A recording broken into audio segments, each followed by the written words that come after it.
$8 trillion. This is the finance gap in SME automation. There are over 400 million SMEs globally that still lose 25 hours a week to data entry.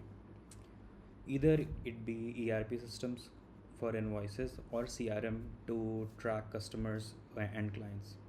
The adoption of AI is less than 5% in US itself. At NextBizAI, we aim to solve this problem of inefficient management for SMBs using vertical agents. So, this is SMBs. This is the largest workforce that we have never automated. In India itself, there are 71 million registered small businesses, and in the US, around 36 million small businesses, with each of contributing around 30% and 43% to the GDP itself.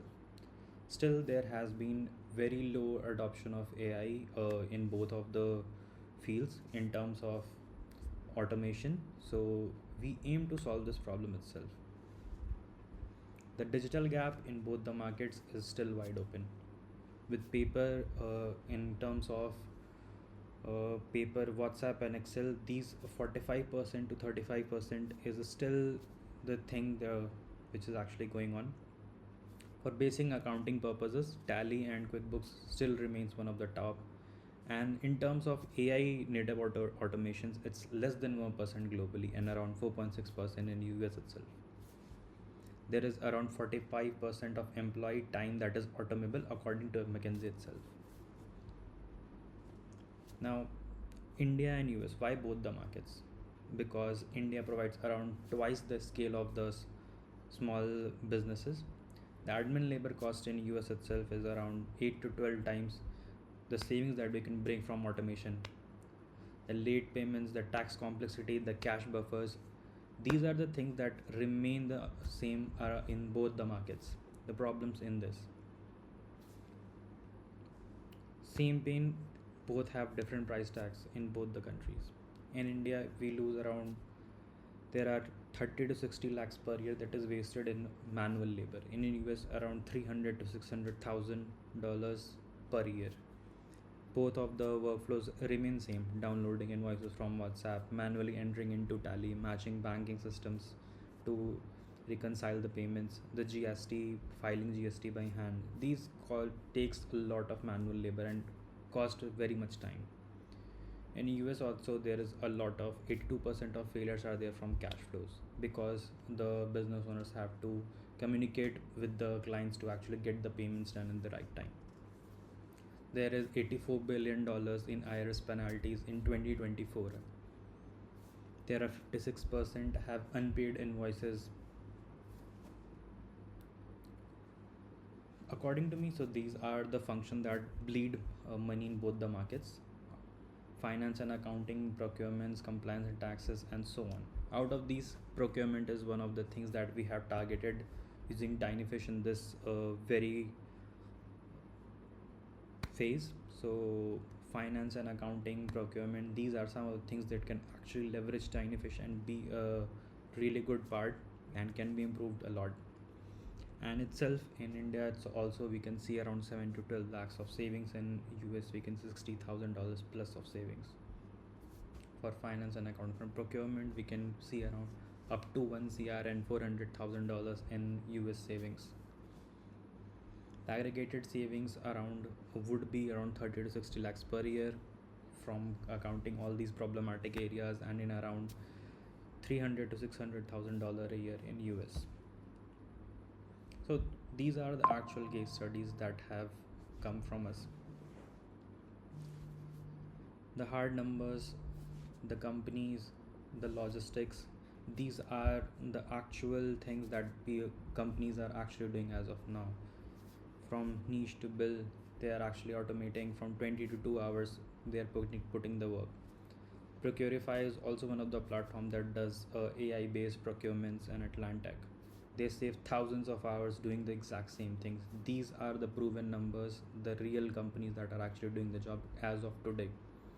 But none of them doing collectively at one place to solve the actual problem the SMEs are actually facing.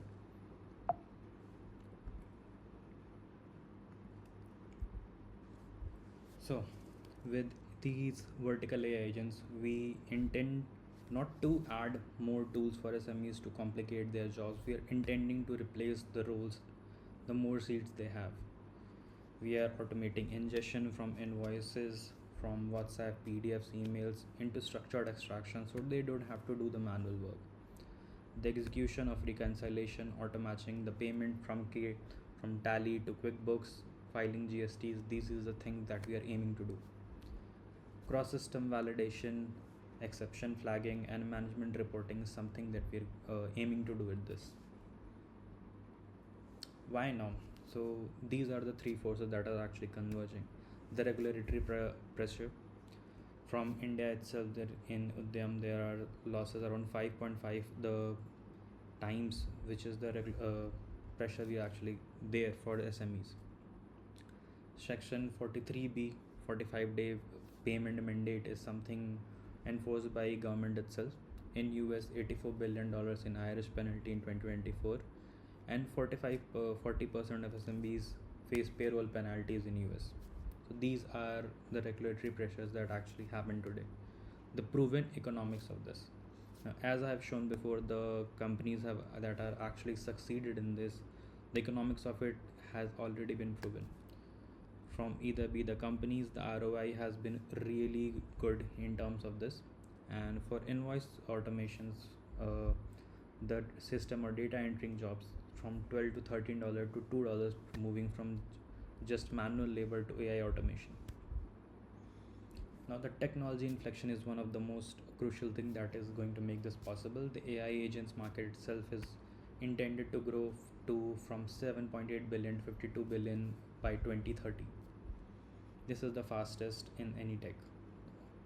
And given that only 4.6% of the SMBs are actually using AI even today in US, which actually proves the point that there is a lot to automate in terms of SMEs. Now, so the total addressable markets globally is around 435 billion by 2035. The serviceable address market from our services is around 21 billion in India and $50 billion in US by 2027. Now, assuming with only 1 to 3% of market capture, the service addressable market from our side would be around 35 to 200 million ARR in next 1 to 3 years. Now, where does building all this put us? So it puts us into vertical agents category next to Sierra, Clay, Harvey, and Decagon, which are actually doing really good in terms of vertical agents. So the business model that I aim for as of now is to actually move to outcome based, because this is what actually the business most care about, that their job actually gets done at a far lower prices. So we can save them a lot and actually get the work done in far lesser time for the business owners. So with this, I would actually like to conclude and show the demo of my platform. So when we land, we are actually brought to the procurements and lead page. We have quite a few options here. So for procurements, we have leads, quotations, and orders. We'll go over them one by one. So on leads page, here we have the recent leads, the ID and the product for which you are actually searching for. And here comes the actual where we actually are using the TinyFish itself. We can describe in natural language whatever the product we are actually looking for, the number of items, and whichever region we are actually looking for. So for a demo, I would be looking for let's go ahead and find plywood in Pune region, as currently I'm in Pune. And for website, I will be picking India Mart. And so we'll give it some time here, and it would load the actually preview for TinyFish. And we can see it has started browsing the data itself, and after completion itself we will get the data here as it shows. And for example, uh, say here I have an email available, so I would try to contact with that person and to actually get the quotation for that, and I'll hit send. And once I do that, I can generate a quotation from here itself, and I got the notification that quotation has been generated. We'll go into the quotation sections. You can see the Shanti traders here and the quotation for 12,40,000 that has been generated for today itself. And I can see the new quotations for the same person. I can delete it from here and approve quotations from here. And as we go to the order section, we get here the bills, items, and tracking. And with tracking also, we can actually use TinyFish to actually query in real time whatever the status of our current orders are. Apart from this, there are a few functionalities that I would like to work on in the future, like for managing finances, compliance, and taxes are one of the fields that I find which could benefit a lot from TinyFish integration, which would allow us to apply for compliances and taxes for the companies itself using TinyFish to fill forms. So these features itself are yet to be done.